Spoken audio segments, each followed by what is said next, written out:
여기 이제 공익협업센터라고 그러는데 이제 얘기는 그거죠. 여러분들도 한번 느껴보시면 제가 전에 저도 사무실을 10평부터 시작했으니까 사무실 10평부터 38년 전에 10평.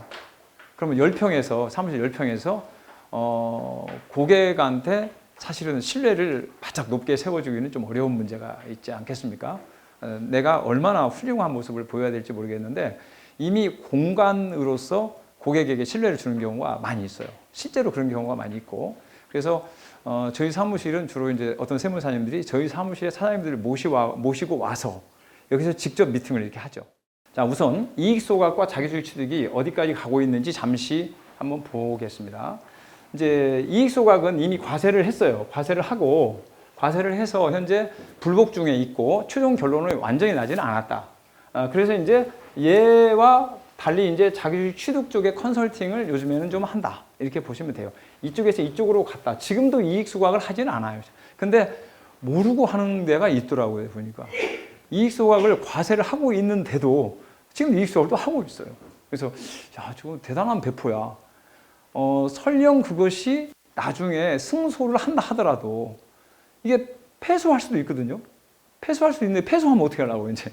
그러면 이제 이익 소각에 대해서 현재 분쟁이 없을 때 이익 소각을 한 것하고 분쟁이 이미 되어 있을 때 이익 소각을 한 건 얘기가 좀 달라요. 왜냐면 당신은 과세되는 걸 알고 이 일을 했잖아요. 그러니까 이건 문제가 있는 거지. 그래서 잘못하면 책임이 굉장히 클 수가 있어요. 그래서 이익 소각은 제가 볼 때는 아직 지금 현재는 안 하는 것이 맞다. 왜냐하면 고등법원에서 판례가 나오고 대법원에서 확정까지 끝나야 되기 때문에 이제 그때가 기다리는 것이 맞겠다. 그래서 근데 이거죠. 이익 소각을 열심히 해서 과세를 하다 보니까 우리 세무사님들이 컨설팅하는 세무사님들이 이제 긴장도가 이제 하늘 끝까지 올라갔잖아요. 그러니까 이제 야 컨설팅 이제 안 할 거야. 이런 문제가 있어요. 기가 죽었죠. 기가 죽어서 이제 컨설팅 안 해버리면 어떻게 해요? 그럼 세무사는 컨설팅 이제 안 하는 거예요? 그러면 안 되는 거지. 그래서 제가 볼 때는 그런 게 아니라 이런 거죠. 컨설팅 과정을 살피고 그다음에 쟁점이 뭐냐. 이번에 이거 과세 쟁점이 뭐냐는 거예요. 쟁점을 공부하고 실력으로 무장하고 새로운 일에 이제 도전하고 이제 응전하는 태세를 갖추는 것이다. 제가 그래서 저도 이익 소각에 대해서 과세되는 업체가 있어요. 그래서 현재 조세심판원에까지 가서 당연히 패소를 했죠. 왜냐하면 대법원 판결이 아직 안 나왔기 때문에 조세심판을 패소를 했어요. 그리고 이제 행정소송을 들어가야 될 판인데 그 과정이 상당히 이제 어려웠겠지 않겠습니까? 근데 그 일이 딱 고지가 되었을 때 내가 어떻게 이제 대응하느냐가 세무사가 이제 훌륭한 대응을 해줬느냐 안 해줬느냐 차이가 있는 것 같아요. 저는 그때 제가 이제 회사에 설명을 잘 하고 이제 이건 이렇게 해서 대응하고 이런 과정이 있다라고 설명을 쫙 했죠. 그랬더니 저한테 뭐 잘 대응해 달라고 얘기를 하시더라고요. 그런 문제는 뭐 있을 수 있는 거니까 자기가 일면 들으니까 제가 설명하는 내용이 맞더라는 거죠. 국세청이 과세가 이게 좀 무리한 과세라고 부여진다라는 것은 있어요. 단지 그거는 뭐 제가 최종적으로 결론 내는 게 아니고 법원에서 이제 최종적으로 결론이 나야 되기 때문에 좀 기다릴 필요가 있는. 이소왕 이런 거죠. 이렇게 이제 배우자의 주식을 이렇게 증여해서 그 배우자 B가 이제 회사로 주식을 이제 양도하는 거죠. 양도해서 돈을 받는 거죠. 그러면 이 주식 증여 가액과 양도 가액이 차액이 없기 때문에 우리 차액이 시간이 지나면 차액이 있을 수 있죠. 그 차액은 양도세를 내면 되니까. 그리고 이제 소각을 했다면 배당수수세 내야 되겠죠. 그래서 이런 차이 때문에 이런 일을 이제 하는 거죠. 이렇게. 그런데 여기서 주식 증여 쪽하고 이쪽하고는 좀 이제 액션이 좀 다른 거죠. 증여라는 것은 일반 그 사인 간에 둘 간에 증여 행위가 이루어진 것이고 얘는 하나의 증여 행위가 이루어지는 하나의 거래 경제 행위고 얘는 회사와 어느 특정인 간에 또 이루어진 경제적 행위인 거죠. 근데 국세청은 이 두 가지를 이제 같은 걸로 이제 보고 우리 납세자는 다른 경제 행위다 이렇게 보고 이렇게 한 거죠. 근데 국세청은 어떻게 바라보냐면 얘를 이렇게 보는 거죠. 이렇게 한 거를 지금 이렇게 이 배우자 A가 주식을 이쪽으로 증여한 것은 그거는 가짜다.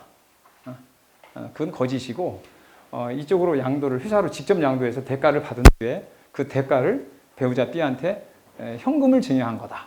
이렇게 지금 추정을 해서 과세를 한 거죠. 그렇죠? 그러면 이제 어떻게 돼요? 이 배우자 A가 B한테 당초에 이제 증여할 때 6억 취득가액이라는 거, 그것이 이제 0이 된 거죠. 취득가액이 없어진 거고, 여기 액면 취득가액이 이제 양도에서 받은 대가이기 때문에 이 차액이 이제 6억 같으면, 예를 들면 6억이 양도 차익이 생기는 거예요. 이제 배당수로 과세를 하게 되면, 의제 배당으로 과세를 하게 되면 6억에 대해서 세금이 한 2억 7, 8천 이렇게 나오는 거죠. 그죠? 이게 까무라치는 거죠. 세금이 없다라고 그랬는데 이게 까무라치는. 그러니까 컨설팅이란 이래요. 이거 맨 처음에 컨설팅 할 때는 세금 없다. 그래서 컨설팅 했을 거 아닙니까? 그죠? 근데 결국에는 과세가 이렇게 됐잖아요. 그죠? 그래서 이런 문제들에 대해서 이제 문제가 되는 거죠. 그래서 이 문제에 대해서 한번 우리가 생각해 볼 필요가 있는 것 같아요. 여기 이제 소각이 이루어진 거고요. 근데 이제 판례가 제가 났다고 그랬잖아요.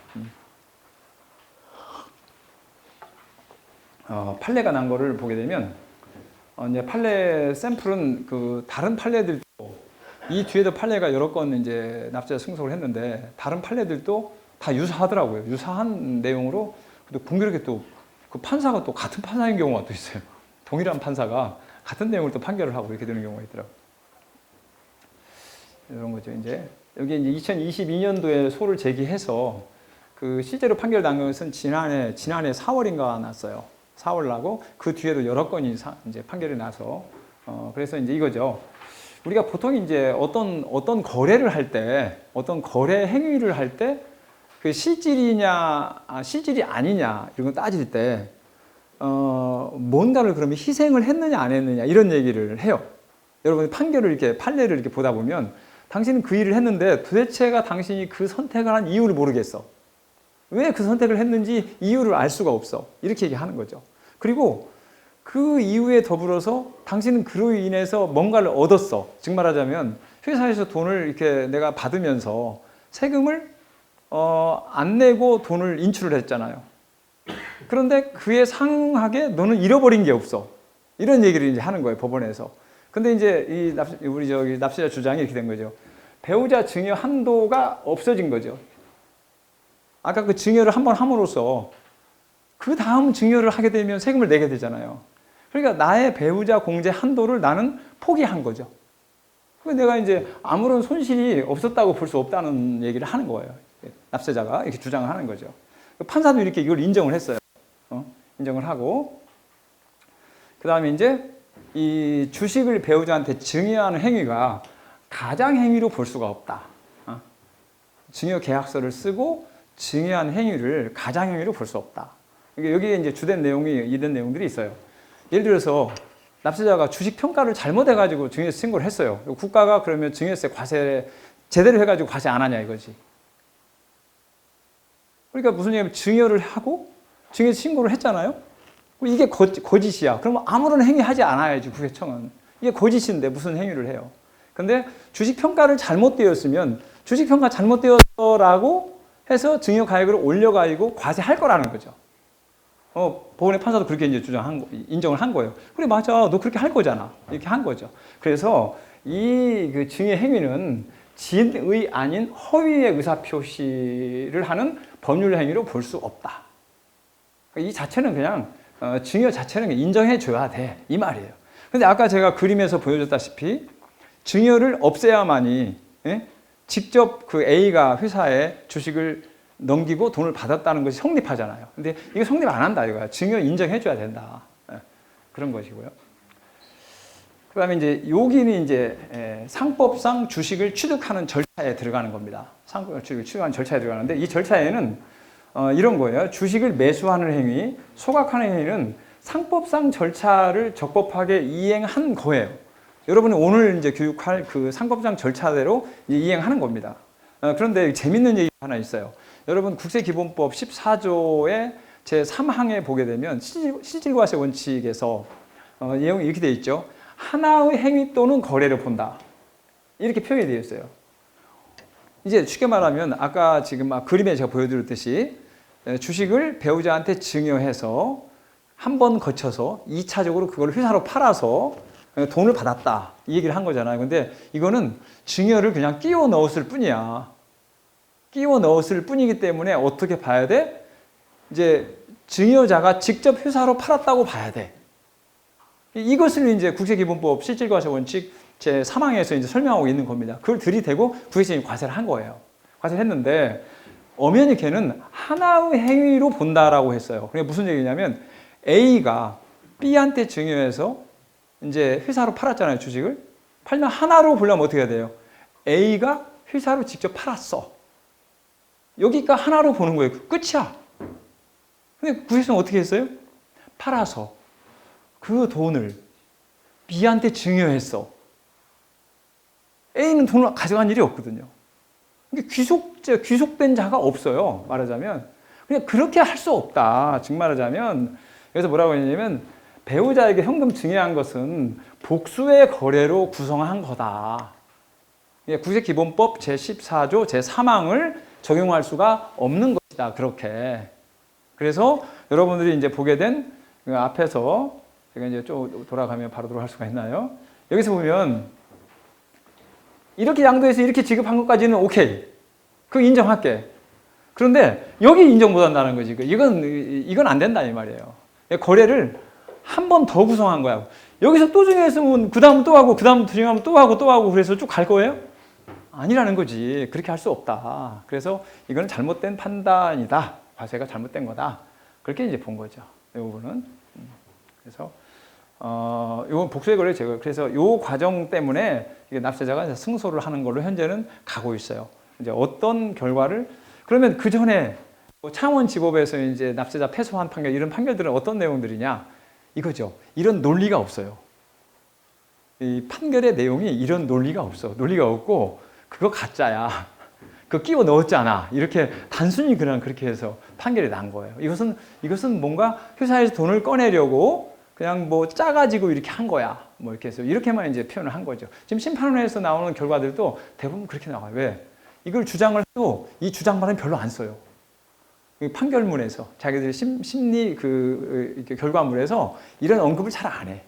안 하고 이거 이유 없이 회사에서 돈 뺀 거야 말하자면. 그러니까 이것은 인정해 줄 수 없어. 이렇게만 하고 이 법 논리는 그러냐 저러냐라는 말을 일절 언급을 안 해요. 그래서 제가 볼 때는 그 심판원에 있는 사람들이 상당히 뭐라고 봐야 됩니까? 제가 볼 때는 상당히 좀 학자적 지위, 좀 이렇게 좀 논리적 지위, 법률가적 지위를 가지고 판결해야 되는데 그런 게 아니라 그걸 어떻게 모면할 요량, 이걸 과세 쪽으로 모면하려고 하는 이 움직임들이 너무 속보이는 거지. 그래서 저는 그런 점은 좀 아닌 것 같아요. 대법원에서는, 고등법원에서는 이미, 지방법원에서는 계속 판결이 납세자가 승소하고 있는데도 불구하고 거기에 나와 있는 일체의 내용들은 언급하고 있지 않는 거죠.